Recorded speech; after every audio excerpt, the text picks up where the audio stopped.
Greetings and welcome to another video in the Unlocking the Matrix series. Now, very interesting, we've had a open weekend on historic buildings, and just by using the official narrative of what we're told and using a bit of critical thinking, you can begin to uncover a very different picture from what we're told.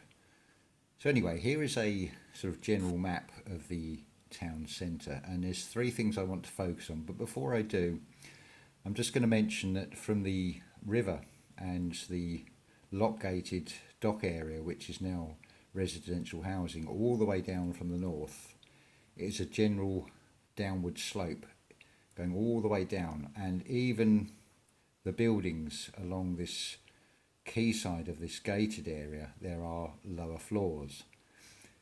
And you can see how this has happened. You've got the natural springs in the park, and then you have what is called Upper Brook Street and then Lower Brook Street, and it would go straight in a straight line down to the river. So I would suggest that all of this was once a much bigger river before the mud flood.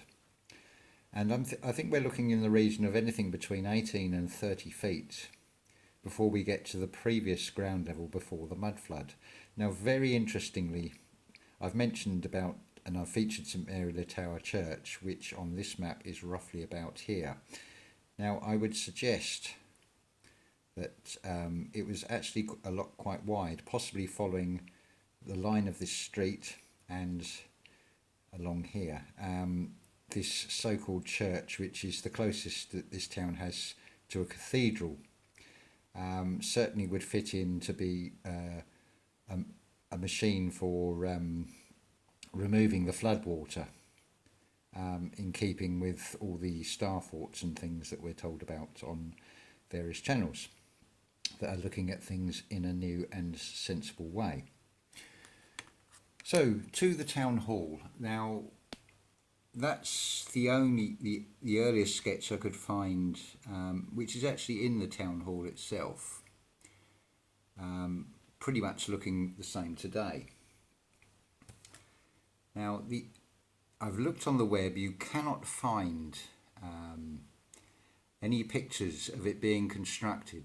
The official narrative says it was started with a mayor laying a cornerstone in 1869. So all this is supposed to date from 1869 onwards. I mean, for a town hall, it's rather lavish. I've got an aerial view here. So this is what we're actually looking at, this building here. But it subsequently has been joined on to the Corn Exchange at the back. And on the tour, you get to walk all the way through, even down to the floors that are way below the current street level in this Corn Exchange, which I shall come on to in this video. So there is the town hall. Now, I have managed to find on the web what is supposedly the previous town hall on a sketch, but in the right of the picture, the building does not match the Golden Lion Hotel, which would look to be the same sort of era as in this sketch of this previous town hall and the surrounding buildings. The Golden Lion is very much in this architectural style of this adjoining building, but it certainly doesn't really seem to match this one. I do need to do some more comparative photos. So we'll go into Messenger now, the photos that I've taken. So there is this rather lovely, I don't know if it's a watercolour or drawing, of it's a supposedly new town hall in 1869. And the only other photo that I could find is this. They say it's the construction, but it looks more like just a cleaning up job. There's no building materials. I'm ever so sorry, it's not very clear. This is about as good as I can get, but you can see the people there, and it's just scaffolding and looks more to be cleaning up than actual construction. So in the tour, as you go in the main doors, you get this Phoenician Apollo sort of figure with the flame as a a lamp on one of the posts of the staircase, the grand staircase. You've got the Greco-Roman style door and this tiled floor, all decorative. I mean, very elaborate for a town hall built in 1869. And when you go into what were once the courtrooms, you've got your Antiquitech up here with this glass dome. And all the way around all these grand rooms, it's more like a palace in places. You can actually hire these rooms these days because it's no longer a working town hall. It's part of the leisure department of the borough council. And again, all these sort of Phoenician overlays. What was very interesting in the tour is we were told that it was built in a Venetian style. Lovely play on words there. Now, when we go through right down to the lowest possible levels that you can get to, now this is under the Cornhill. Now you'll notice, I mean, that's very more like an outside wall in a way than an interior wall, all in this brick. And then as we that's one of the function rooms. Now they did actually say that these columns are actually wooden, so there's a slight admission there at least. It's very interesting listening to the official narrative of the guide and the sort of half-truths that they tell. Now this door, this is under the Corn Exchange. I mean, it's a lot of trouble to go to for an internal door and all this brickwork. And then as we move on, that's not come out very well, I'm afraid. That's now in use as like a fireplace. This is all under the current street level, under the Corn Exchange, which is the south end of the building. And within the walls of the Corn Exchange Cinema Complex, you've got this rather sort of Greek style sculpture set into the wall. Whether that's genuine or whether it's been added in, I really don't know. Now we are right under the Cornhill. Now I do remember this as a fruit and veg market, but if you look, it's like a palace under there. This beautiful contrasting brick. I have to take another close-up photos of this. Again, this is now an internal. Well, it must have been a window at one time, but why would you bother to put that on an internal wall that is below street level? And look how it replicates church windows in its style. There's something, they're clearly not telling us the truth about any of this. And an archway, which suddenly stops because it's got an additional wall being put in. But it's all very strange down there. And back in this basement area, you've got this pitched roof. This is all brick at the back here. And again, a close-up of this detail. These are supposed to be internal walls. I mean, what an incredible amount of detail to go to for an internal wall that's not really going to be seen. And now we've come to the outside. I mean, this is how lavish this centre section is of this town hall.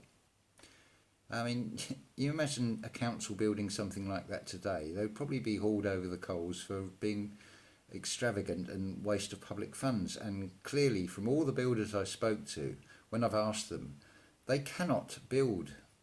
If cost was no problem, they still cannot replicate this style today. This comes from builders that I've spoken to, several of them. Now, interestingly, we're told that it was built in 1869.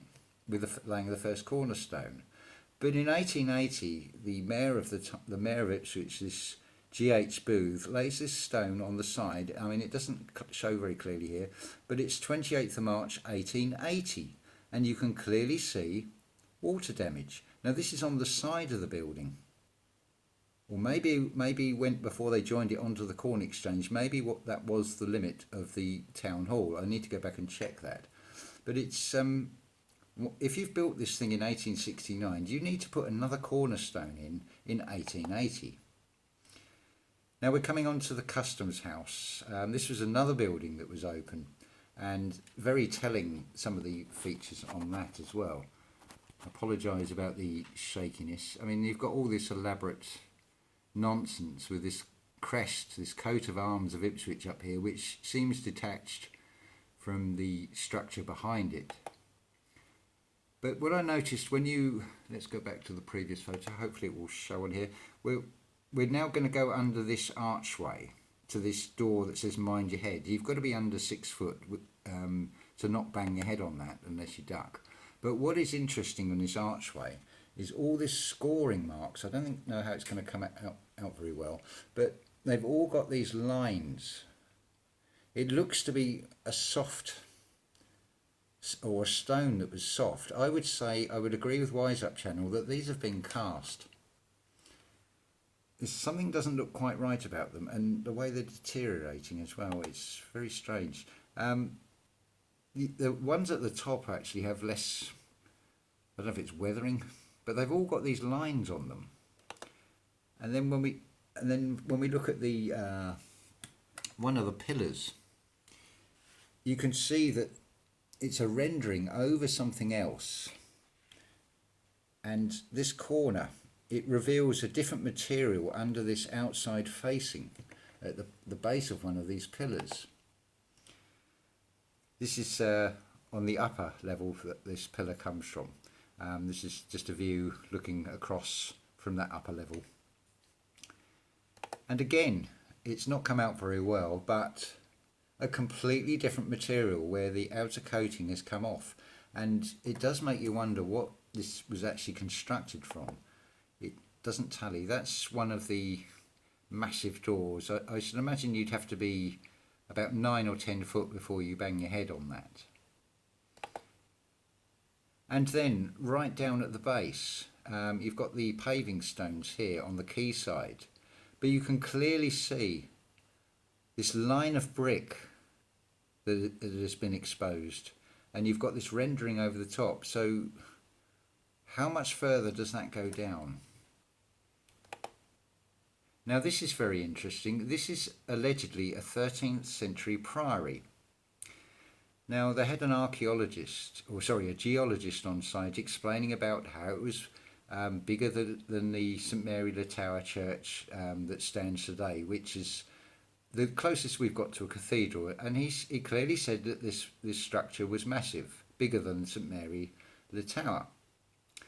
And the story goes, I mean, 13th century priories, it's wonderful. This stone is supposed to have come from the River Stour, which is between Essex and Suffolk near Colchester. And I listened to him talking and saying how it, as soon as they'd built this priory, they found that the stone was no good.